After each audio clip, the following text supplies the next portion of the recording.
Another day, another show, and yes, another day after the Asia Cup fiasco. Asia Cup की शुरुआत हुई, शुरू से ही हेडलाइंस, खबरें सब था सामने, बट वो हेडलाइंस और वो खबरें जो हैं वो क्रिकेट की कम थी और इधर इर्द गिर्द जो सारी चीज़ें हो रही थी उसकी ज़्यादा थी. Yes, that पॉलिटिकल फियास्को जो साथ साथ चलता रहा वो चलता रहा.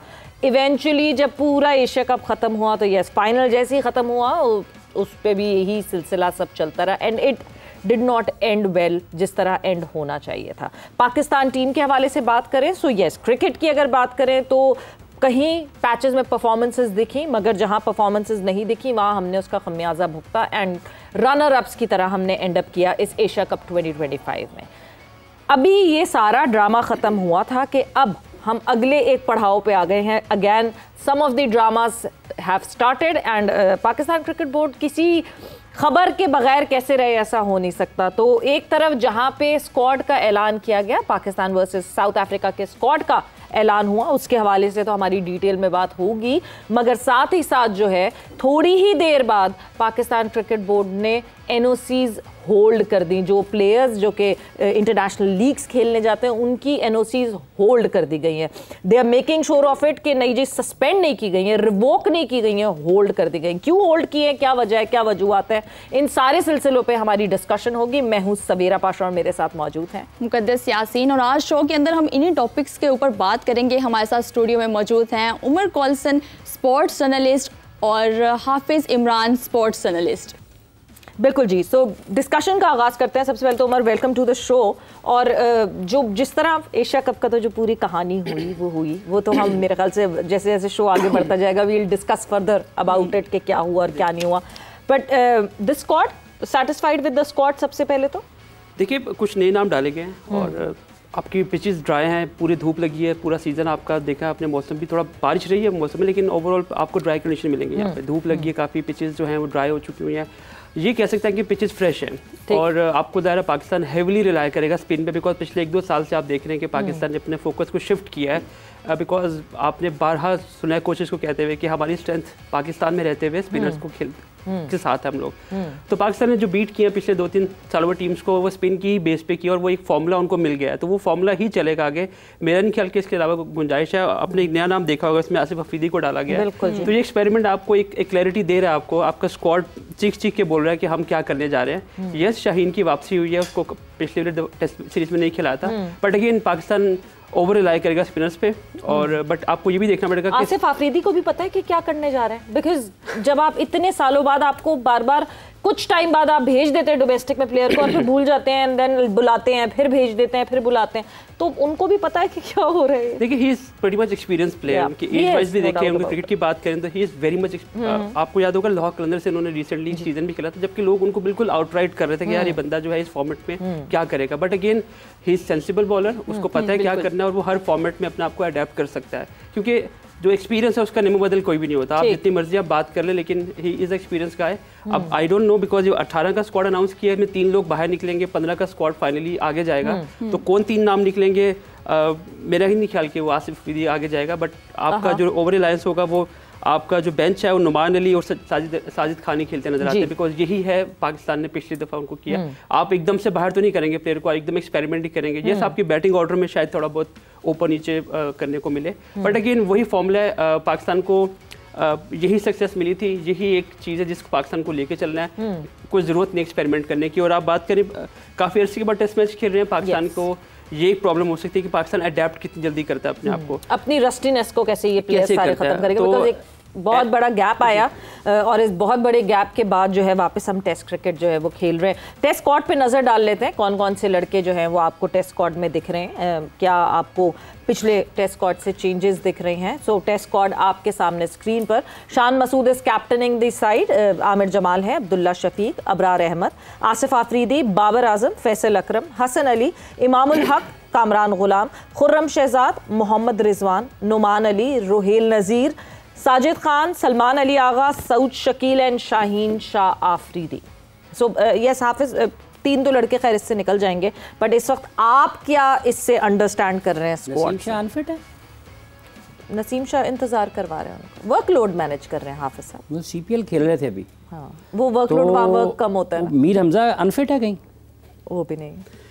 तो बट देन फास्ट बॉलर्स, अगर तो आप स्पिन की तरफ जा रहे हैं तो आप फास्ट बॉलर्स की भरमार कैसे भरेंगे? ऐसे भरेंगे कि आपने 2009 से 16 तक अपनी क्रिकेट की तबाही आपको नहीं पता किस वजह से हुई है। यूएई में जब आप क्रिकेट खेलते थे, आपके फास्ट बॉलिंग टैलेंट का जो सत्यानाश हुआ है वो वहाँ पर हुआ है।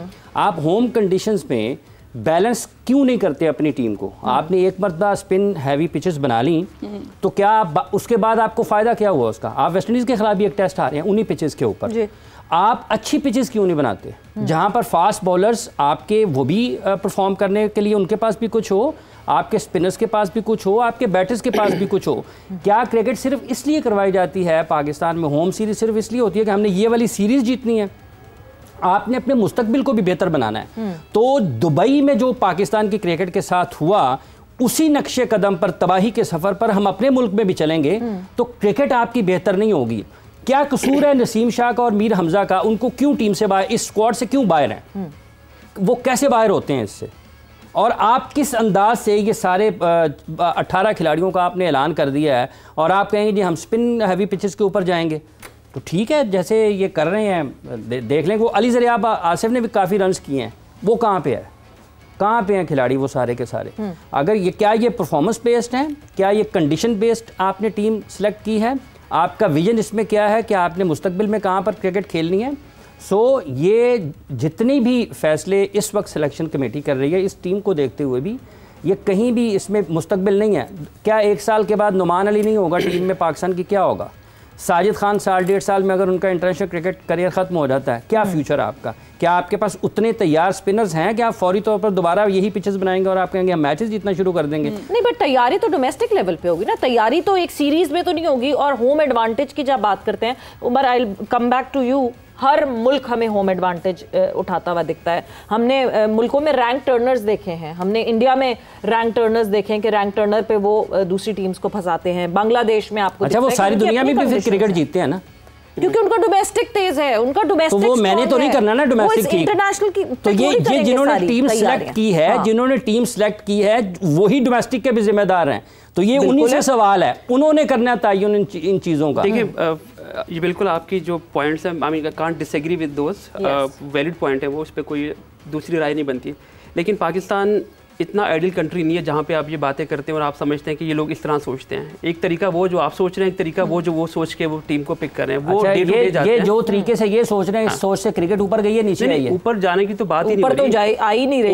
उनका देखिए, हर बंदे खराब हुई है या ठीक हुई है? एक तरीके का है ना, एजेंडा है कि आपने जिंदगी को कैसे आगे चलाना है। तो उनका चलाने का तरीका ये कि हमें टेस्ट मैचेस जीतने हैं। तो उनके लिए जो एक फॉर्मूला एक्सपेरिमेंट किया था उन्होंने कुछ 1-1.5 साल पहले, वेस्ट इंडीज के खिलाफ जीते थे हम। वो अब जाहिर है गेम उनको हुई, लेकिन तो 2-0 जीतना चाहिए था ना, सीरीज तो बराबर हो गई। एक और मजे की बात है, मैं इसमें एक आपका ही पॉइंट आगे बढ़ाऊंगा कि साउथ अफ्रीका टीम जो है वो, अगर आप ऑस्ट्रेलिया और इंग्लैंड की बात करते हैं तो among these 3 teams south Africa Asian condition में बहुत अच्छा खेल रही है। ये एक बड़ा इंपॉर्टेंट पॉइंट है। जो आपने पिचेस की बात की कि पिचेस को आप स्पोर्टिंग क्यों नहीं बनाते, उनका पॉइंट ये था कि आप सारा स्पिन पे क्यों हैवी, क्योंकि अगर हम अपनी स्पोर्टिंग पिचेस में हमारे बैटर जो है वो कोलैप्स करते हैं। अगर हम अपनी बैटिंग को बेहतर करते हैं या अपनी पिचेस को थोड़ा करते हैं तो उल्टा हम बॉलर स्ट्रगल करना शुरू कर देते हैं। तो ये हम बैलेंस, देखिए बैलेंस आपकी कॉम्पोजिशन से अलग बात है, हमारी पिचेस पे बैलेंस नहीं फिलहाल आता। आपका बैलेंस पिचेस से शुरू होना चाहिए, उसके लिए ओवरनाइट कुछ नहीं होता। उसके लिए आपको वो जो डोमेस्टिक की बात आपने की है, आपको वहां से प्रिपेयर होकर आना है। अब टॉप लेवल पे आपको जीतना है। This would be not wrong to say, irony है ये हमारी है, मगर वो कहते हैं ना बात सच है बट है रुसवाई हमारा की। वो है नहीं है, हमारी जो वीकनेसेस हैं हम उन वीकनेसेस को इन सर्फेसेस से छुपाते हैं। बिल्कुल ऐसे ही, उनको बेहतर करने की कोशिश नहीं करते। बिल्कुल ऐसे ही करते। देखिए, हमें जीतना है। हमारे मुल्क में जीत और हार जो है ना, ये दोनों बहुत इम्पैक्ट डालती हैं आपकी डिसीजन मेकिंग के ऊपर, आपकी कुर्सी के ऊपर, आपके ऑलमोस्ट हर पूरे सिस्टम को आपको शेक कर देती हैं आपको। तो उनकी जो मेन जो पूरी की पूरी एनर्जी होती है वो जीत की तरफ होती है कि हमें यार जीतना है, ये वाला गेम जीत जाओ, अगला बाद में देखेंगे। अब जो आप लॉन्ग टर्म की बात करें, लॉन्ग टर्म वाला हमारे यहाँ पे हमारा एज अ कंट्री हम लोग नहीं करते। सिर्फ पाकिस्तान टीम की बात या क्रिकेट की टीम की बात हम नहीं कर सकते। ये ओवरऑल हमारे कंट्री का एक एनिग्मा कह लें, एक जीपीएस कह लें जी, इसी तरह चलता है हमारा मुल्क। बहुत से ऐसे मामला हैं जिन पे आप क्वेश्चन रेज कर सकते हैं, यार ये क्यों चीज़ें। अब एनओसी की आपने बात की, अब वो आगे जाके आप बात करें, लेकिन हमारे यहाँ चीज़ें प्लान के साथ नहीं होती। हमारे यहाँ पे ऑन गिवन डे हम क्या करेंगे, हमें आज क्या रिजल्ट लेना है और उसके बाद हमें क्या नैरेटिव लेना है, क्या नैरेटिव बनाना है मीडिया में, वो उस तरह चल रहे होते हैं या डे टू डे बेसिस पे चल रहे होते हैं।